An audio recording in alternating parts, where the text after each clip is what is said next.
Ewan ko, basta yung effect niya sa akin, yung mula nung ginamit ko to, sabi ni husband. Si husband kasi yung nakakapansin talaga. Sabi ni husband, lasang coconut daw. Ang glutathione content kasi nitong Laxen ay 950 mg. So, ang ganda niya, di ba?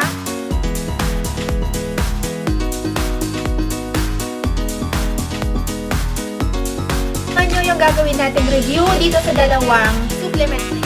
Tatlo lang yung ginamit ko. Oh my God, ang ganda. Sarap. Ano na din yung stress na lang ha.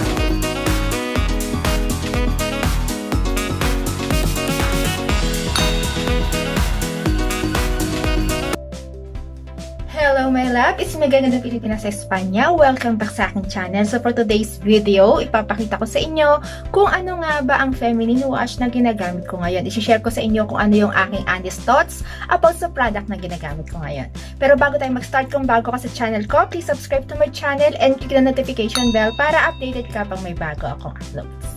Kung gusto nyo malaman kung ano ang aking honest thoughts about sa product na ito, please keep on watching. Ang i-review natin ngayon ay etong, actually nagdalawang isip ako na gawin ito kasi nga usapang, personal. Pero sige, kasi gusto ko yung naging effect niya sa akin, kaya isi-share ko to sa inyo para naman makatulong ako dun sa mga naghahanap.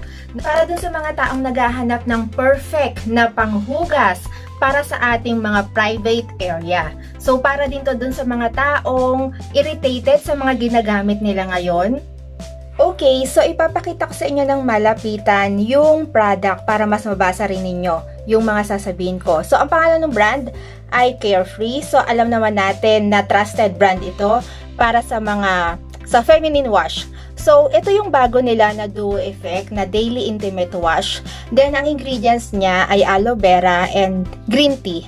Then, yung kanyang pH balance ay perfect kasi importante sa ating mga babae na ang mga ginagamit nating panghugas down there ay pH balance. Then, at saka malaki to, 200 ml. Then, sa likod, yan yung nakalagay sa likod yung kanyang mga ingredients kasi nakaibang language siya eh. So, then, nakalagay kung saan siya manufacture. So, made in France siya, guys. Okay, so going back tayo sa kanyang packaging.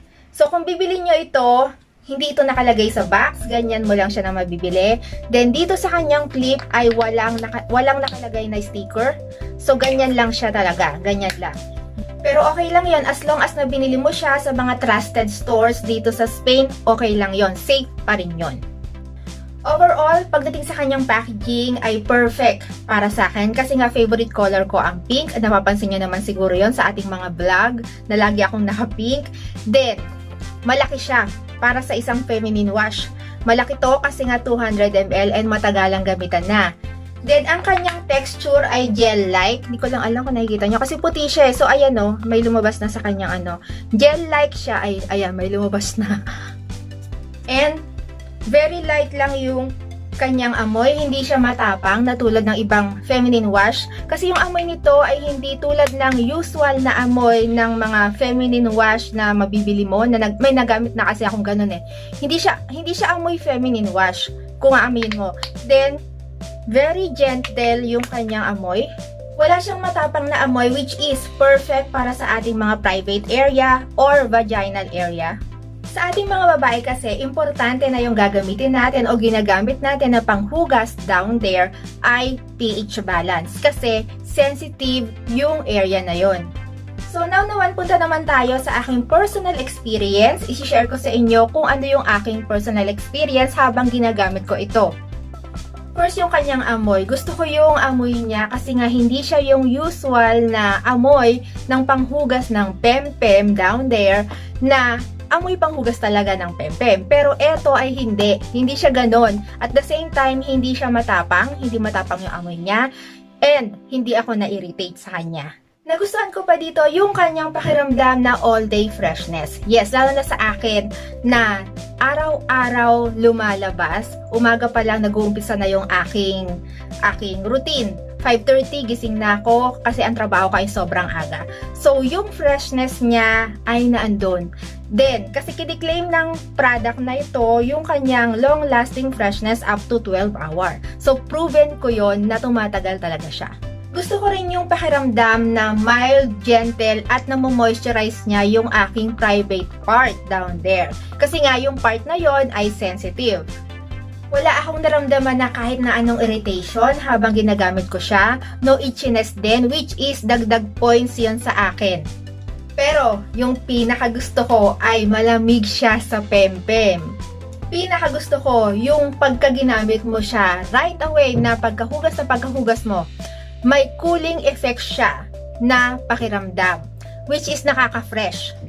I think dahil yun dun sa kanyang ingredients na aloe vera saka green tea. Dati may napanood ako nag-review nito, ang sabi na nakakapagpasikip daw. Pero sa akin, sa personal experience ko for 3 months, wala naman ako na-experience na ganon. Na tulad ng sinasabi niya, normal lang, pero okay lang din. May isa pa ako isi-share sa inyo kasi nga, medyo alanganin akong i-share kasi private na usapan siya kasi actually nanggaling siya kay husband.